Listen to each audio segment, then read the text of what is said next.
Okey, Assalamualaikum warahmatullahi wabarakatuh. Okey, hari ini setting baru di Skynet Puncak Alam. Skynet Puncak Alam hari ini setting baru. Ini pun baru sampai dan baru kita cuba menyeting. Actually hari ini kita ada satu webinar bersama dengan bukan Raibina. Bukan Raibina, ini webinar. Orang dah biasa seminar. Dalam COVID-19 ni kita kurangkan pergerakan, jadi kita buat webinar. Nama dia webinar. Web apa dah nak sambung webinar. Webinar. Okey. Mungkin satu istilah yang orang lain dah biasa dah. Saya mungkin baru first time berwebinar bersama dengan Politeknik Pollution, Jabatan Perdagangan Unit Diploma Pemasaran. Okey. Hari ini ada sikit temu bual dan temu ramah bersama mereka, dan kita ada berseminar mereka, dan saya seorang daripada dia punya panel. Okey. Okey, hari ini tengah testing, macam mana keadaan kita punya setting hari ini, dengan kamera dia, dengan speaker-speaker yang ada, dengan mikrofon yang ada, dan bateri-bateri yang kita pakai kat sini lah, supaya nanti masa berlakunya program tersebut semua berjalan lancar, insya-Allah. Okey, lama juga kita tak buat video, dan kita tak buat apa-apa rakaman untuk disiarkan di Skynet Puncak Alam ataupun di Skynet Kuala Selangor punya Facebook. Dan hari ini kita buat satu video pendek, video pendek tak edit pun, kita terus share aja nanti, insya-Allah. Dalam minggu lepas, 2 minggu lepas, ada satu topik yang ada kita punya rakan Facebook kita di Puncak Alam kemukakan, adakah courier service boleh membuka kotak pelanggan?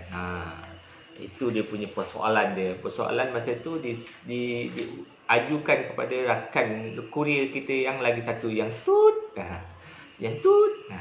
Okey.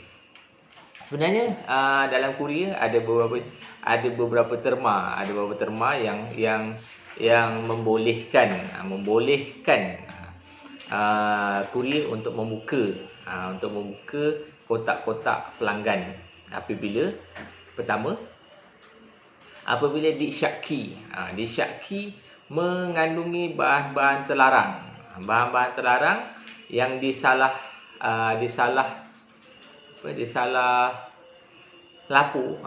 laporkan pada kita. Dia kata kasut, tapi bila kita goncang tu bunyi liquid, nak hantar ke Sabah Sarawak memang tak boleh. Jadi untuk memastikan benda tu betul kasut ataupun cecair, jadi kita kena buka. Tapi kebiasaan dalam di Skynet Kuala Selangor dan Skynet Puncak Alam, atas penguasaan saya, kita biasanya akan meminta penjelasan daripada pelanggan tentang kebenaran benda ini. Dan jika pelanggan masih insist sangat mengatakan benda ini kasut, tapi kita dengar bunyi kocakan air, kocakan cecair lah dalam kotak itu. Jadi kita kerana akhirnya bila kita hantar ke Sabah Sarawak melalui flight, melalui penerbangan, kita akan dipenalti sekira terdapat barang-barang ini. Jadi kita terpaksa memastikan barang ini barang yang betul, barang yang boleh dibenarkan diangkut menggunakan penerbangan. Jadi ada klausa di dalam kita punya perjanjian penghantaran. Kita boleh buka untuk memastikan benda itu tidak melakukan kesalahan. Dan akhirnya nanti kita yang kena saman. Satu penghantaran penaltinya RM500. RM500 sehingga ke RM5,000. Jadi adakah saya nak tanggung? Tak mungkin saya nak tanggung. Jadi kita pun tak mungkin akan tanggung, dan kita akan pastikan benda tu. Jika kita tak pasti sangat dan pelanggan pun masih berkeras, kita nak buka pun dia pun tak bagi buka, jadi kita adalah lebih baik kita pulangkan sahaja. Tu kebiasaannya saya buat. Saya tak nak menanggung penalti yang dikenakan oleh syarikat penerbangan, dan saya juga tidak nak melanggar tata susila lah dengan pelanggan. Kita buka tanpa kebenaran. Okey. Yang keduanya, dibenarkan buka tapi saya tak nak buka. Kalau dia kata, dia masih insist juga kata benda tu kasut, dan saya masih was-was terhadap penghantaran itu, sama ada kasut ataupun bahan-bahan cair. Pasal bunyinya memang berkocak, ketak tu. Kan bunyi cair berkocak. Jadi saya tak mungkin akan menerimanya begitu saja dan forward. Saya tak mungkin. Kerana dia punya penalti adalah tinggi, 500 ke 5,000. Okey. Yang kedua, atas arahan pihak berkuasa. Contoh hari ini ada satu penghantaran kita terima daripada pelanggan. Bukanlah di Puncak Alam, di tempat lain. Di Uganda Selatan. Uganda Selatan mana Skynet. Okey, di Uganda Selatan. Okey. Penghantaran ini diterima dan polis Uganda datang ke pejabat kita mengesyaki barang itu adalah dadah. Jadi kita diminta untuk menyaksikan mereka buka kotak itu. Adakah kita kata tak boleh? Ini pelanggan punya. Kita tak boleh pasal benda ni tertakluk pada undang-undang bahawasanya mereka penguatkuasa dan mereka ada hak untuk memeriksa. Okey, mungkin dia buat warrant ke atau macam mana ke. Itu antara kita punya ni lah. Dan mereka boleh buka. Okey. Ini dua situasi.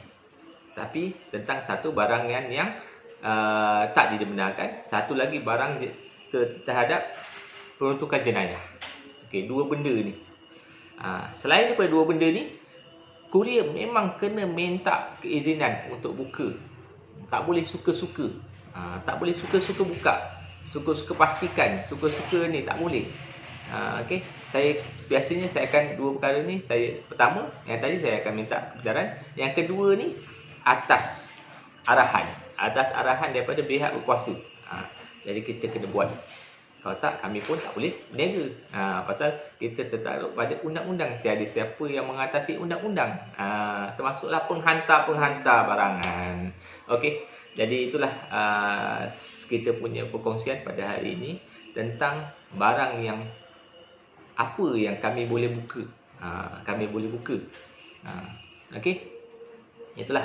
Jadi yang buat penghantaran mintalah jujurlah terhadap diri sendiri. Yang pertama diri sendiri, jujur pada diri sendiri dan jujurlah pada kami semua. Kerana akhirnya penghantaran tu akan diperiksa juga dan akan dilaporkan secara yang tepat juga. Kalau tak tepat, dia punya laporan dan kita pun salah lapor, dan mereka akan penalti kita. Dan saya mungkin akan penalti awak juga yang menghantar itu. Jadi ada kes, bukan tak ada kes, ada kes yang menghantar ular hidup pun sampai ke kucing. Sampai ular hidup pun sampai ke kucing. Sampai kucing, kita bau dia boleh tahan. Lepas tu benda tu bergerak-gerak. Sampai lepas ke kucing. Tapi kita kena telefon syarikat bahagian perkhidmatan kerana benda ini kita tak tahu benda ni salah ke tak betul ke apa semua, kita tak tahu. Jadi kita kena telefon perkhidmatan, mereka datang dan bawa. Kerana benda ni kita tak tahu apa statusnya. Okey, ada juga yang sampai ke tempat kita dalam bentuk barang-barang jenayah. Pistol plastik, pistol plastik, senapang plastik.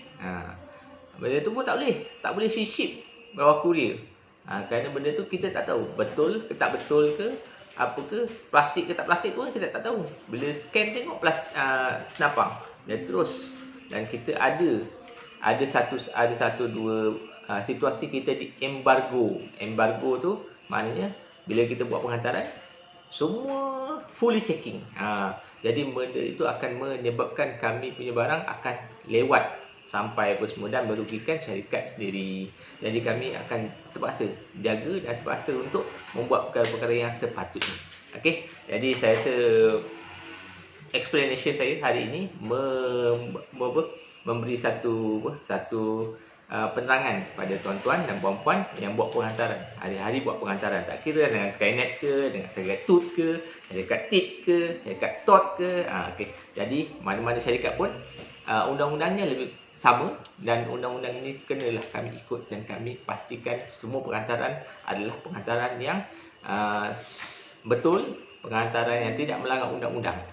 Okey. Jadi terima kasih kerana mendengar penerangan saya pada hari ini.